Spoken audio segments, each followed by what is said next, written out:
Amélie Nothomb, Pétronille. Chapitre 6.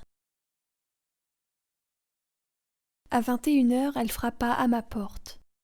Voir arriver un visage ami sur ce rivage hostile me remplit de joie. Je commençai des effusions auxquelles elle coupa court. « J'ai faim, allons dîner.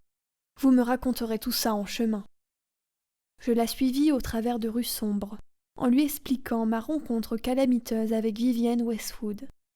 Pétronille rigola sans ménagement. « Vous trouvez ça drôle ? Oui, je devine que ça l'était moins en vrai. Le coup du caniche. À ma place, qu'auriez-vous fait ? J'aurais sorti à la vieille mon répertoire d'insultes écossaises. C'est cela mon malheur. Je ne connais pas d'insultes écossaises. Allons, si vous en aviez connu, vous n'aurez rien dit. J'ai lu votre bouquin, stupeur et tremblement. Elle avait raison. La grossièreté d'autrui n'a d'autre effet que de me pétrifier. Entre-temps, nous étions arrivés près d'une gargote qui embaumait. Un dîner indien, ça vous dit ? Sauf si vous tenez vraiment au meat pie. Cette excellente cuisine ne tarda pas à me ragaillir. Ensuite, Pétronille m'entraîna dans un pub où elle commanda d'autorité de Guinness. Un rock band précurseur jouait quelque chose de bizarre qu'ils appelaient dubstep. « Il ne faut pas consommer la mousse à part, dit Pétronille en me voyant la laper. La Guinness est bonne quand elle est bue à travers la mousse. Sans parler de votre air de handicapé mental quand vous lapez la mousse. J'aime cette musique. On dirait qu'il passe les basses au fer à friser. Et dire que sans moi vous n'auriez plus quitté la chambre d'hôtel. J'étais traumatisée. Je sentais que vous seriez la seule à pouvoir me donner le cran de sortir. Quelle chochotte vous faites. Vous en avez vécu de plus dur. Tout ça pour une harpie qui se la joue. Tard dans la nuit, Pétronille m'emmena dans une ruelle aux allures de coupe-gorge. Elle se posta en un lieu précis et me dit avec une sonalité extrême. « Voilà, je suis à l'endroit exact où Christopher Marlowe a été assassiné. » Je me surpris à trembler. « Vous me faites terriblement penser à Christopher Marlowe, dis-je. »« Vous n'avez aucune idée de son apparence, » rétorqua-t-elle. « En effet, mais votre côté mauvais garçon vous apparente tellement aux contemporains de Shakespeare. »« Vous dites de ces énormités, vous alors ?» Plus tard, il me fut accordé de voir un portrait de Christopher Marlowe. Mon intuition se vérifia. Pétronille lui ressemblait étrangement. Si on lui rasait le bouc et la moustache, on obtenait Pétronille, son visage poupin, son air juvénile et farceur. Il devait être 1h du matin quand nous regagnâmes la chambre d'hôtel. Lorsque je m'éveillai 3 heures plus tard pour écrire, je vis que Pétronille dormait à l'autre bout du lit colossal. Il me sembla qu'elle ne s'était pas déshabillée. J'allais écrire dans le salon de la suite, sans me laisser intimider par le mobilier victorien. Le phénomène, comme tous les jours de ma vie, s'empara de moi pendant 4 heures environ et puis me déserta. Par la fenêtre, je vis se lever ce qui devait équivaloir au soleil de ce côté-ci de la Manche, une moindre obscurité. Pétronille ne m'avait jamais aperçu dans ma tenue d'écriture, un genre de pyjama antinucléaire japonais, et je résolus de ne pas la traumatiser. Je traversai la chambre sur la pointe des pieds en direction de la salle de bain quand j'entendis « C'est quoi ce truc ?»« C'est moi ?» Silence, suivi de « D'accord, c'est plus grave que prévu. Je vais me changer si vous voulez. »« Non, non.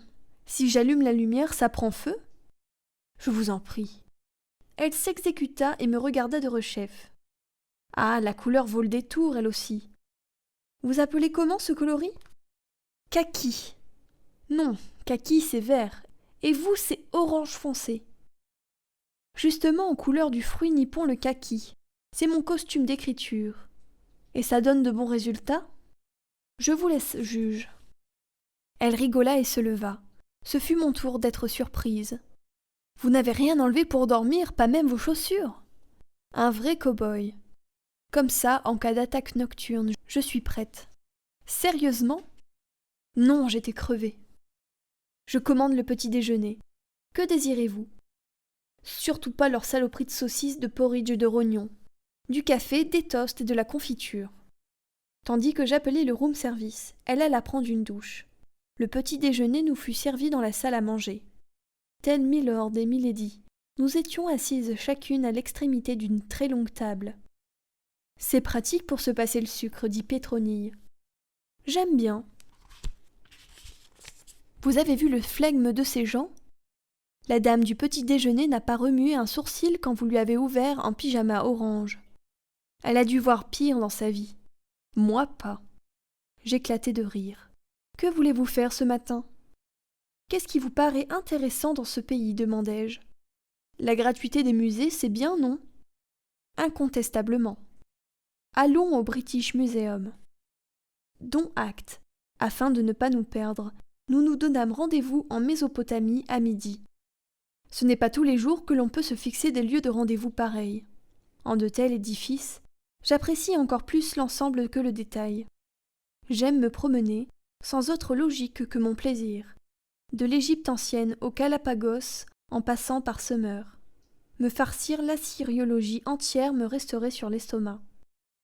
Quand picorer quelques caractères cunéiformes en guise d'apéritif, des runes en entrée, la pierre de rosette en plat de résistance et des mains négatives préhistoriques comme dessert exaltent mes papilles. Ce que je ne supporte pas dans les musées est le train de sénateurs que les gens se croient obligés d'adopter en leur sein. Pour ma part, je m'y déplace au pas gymnastique, embrassant du regard de vastes perspectives. Qu'il s'agisse d'archéologie ou de peinture impressionniste, j'ai observé les avantages de cette méthode. Le premier est d'éviter l'atroce effet guide bleu. Admirez la bonhomie du cheikh El Beled. Ne dirait-on pas qu'on l'a croisé hier au marché ? Ou un litige oppose la Grèce et le Royaume-Uni au sujet de la frise du Parthénon. Le deuxième est concomitant au premier. Il rend impossible les considérations de sortie de musée. Les bouvards et pécuchets modernes en ont la chic coupée. Le troisième avantage, et non le moindre en ce qui me concerne, est qu'il empêche le surgissement du terrible mal de dos muséal. Aux alentours de midi, je me rendis compte que j'étais perdue. J'abordai un responsable en ces termes. « Mesopotamia, please. Third floor. Turn to the left, me répondit-il le plus simplement du monde. Comme quoi, on a bien tort de croire que la Mésopotamie est à ce point inaccessible. Pétronille m'y attendait, fidèle au rendez-vous. J'appréciais qu'elle m'épargne le digeste de sa visite. Au lieu de quoi, elle proposa un fish and chips. Vraiment, demandai-je. Oui, c'est un classique qui vaut le détour. À Soho, je connais un coin où il est bon. Dans le boui-boui en question, elle arrosa d'autorité mon assiette d'une généreuse quantité de vinaigre, moyennant quoi je convins que c'était très agréable. « On se tutoie » suggéra-t-elle en buvant une gorgée de bière. « Pourquoi ? On a dormi dans le même lit. Je vous ai vu en pyjama orange. On mange ensemble du fish and chips. Ça devient bizarre de nous vous voyez. Pour moi, l'unique question est celle-ci. Que nous apporterait le tutoiement ? Ça va, vous êtes contre. Dans 100% des cas, je l'avoue. C'est votre éducation ? Au contraire, dans ma famille, on tutoie autant que possible. Non, c'est épidermique. Le voussoiement me plaît. C'est entendu. Attendez, nous sommes deux. Ce qui rend l'élection caduque. Une voix pour, une voix contre. Oui, mais pourquoi ma voix l'emporterait-elle ? Ce n'est pas juste. On ne va quand même pas jouer ça à pile ou face. Si, précisément, le hasard est une justice digne de ce nom. Pétronille sortit de sa poche un penny et dit « Pile tu, face vous ». Elle jeta la pièce en l'air d'une chiquenaude du pouce. Jamais je n'avais tant espéré voir le visage de la reine. « Pile !» annonça-t-elle. « Cela va être dur. Vous n'avez qu'un mot à dire et on en reste au vous. Non, non, je me tromperai beaucoup, mais j'y arriverai. » Après le déjeuner, nous passâmes devant une boutique vintage qui proposait des docks d'occasion. J'en avisai des bleu roi à lanières pas trop déglinguées. Pétronille décréta que ça m'allait au poil. Ça change de tes pompes de mongolienne. En quoi mes chaussures méritent-elles ce sarcasme ? Si tu étais normal, tu comprendrais. Tu vois que le tutoiement n'est pas sans conséquence. Regarde de quoi tu me traites à présent. Faux, ce matin je t'ai qualifié de handicapé mental. Absurdement rasséréné, j'achetai les docks à lanières. Je les porte encore aujourd'hui. En chemin pour la gare, nous croisâmes un individu qui promenait un Welsh corgi. Nous tombâmes dans une pâmoison identique. « Je suis dingue de ces clébards !» s'écria Pétronille. « Moi aussi, c'est mon chien préféré.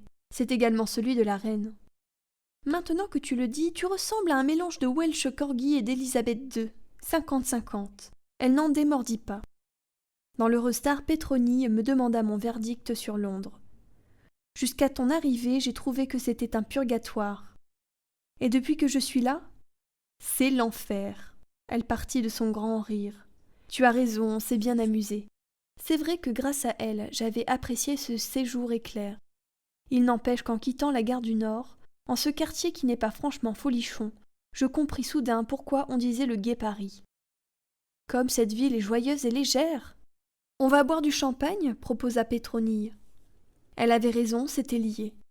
Au premier troquet venu, en face de la gare, je commandai une bouteille de Tettinger. Nous la bûmes en tenant des propos anti-anglais. Rien de tel pour l'ambiance. Au moment de nous séparer, nous convînmes que nous ne pensions pas un mot de ce que nous avions dit. De retour chez moi, j'écrivais aussitôt mon article, Entretien avec Vivienne Westwood, dans lequel j'encensais cette femme au plus haut degré. Néanmoins, je n'omis aucune des grossièretés dont elle m'avait accablée, y compris mon devoir de promener le caniche. Quand la commanditaire reçut mon papier, elle me téléphona pour me présenter ses excuses. « Vous n'y êtes pour rien, dis-je. Ce que je ne comprends pas, c'est pourquoi vous m'aviez affirmé qu'elle se réjouissait de me rencontrer. » C'est ce que m'avait dit son agent, et c'eût été la moindre des choses. Que puis-je faire pour réparer ? Le dommage moral. Il n'y a pas lieu de parler de dommage moral quand même. Pourquoi ne pas convoquer une cellule psychologique tant que vous y êtes ? Non, certes, mais quelques bouteilles de champagne, c'est excellent contre le dommage moral. Visiblement, cette journaliste me connaissait. Ah, vous parliez de ce dommage moral-là ? Oui, ma foi, 1 ou 2 bouteilles de Laurent Perrier. Cuvée grand siècle ? Vous avez raison, il ne faut pas sous-estimer le dommage moral que j'ai subi. Le lendemain, 4 bouteilles de Laurent Perrier cuvée grand siècle me furent livrées. À ce compte-là, je suis prête à interviewer les pires teignes de la planète et à promener leurs caniches où ils voudront.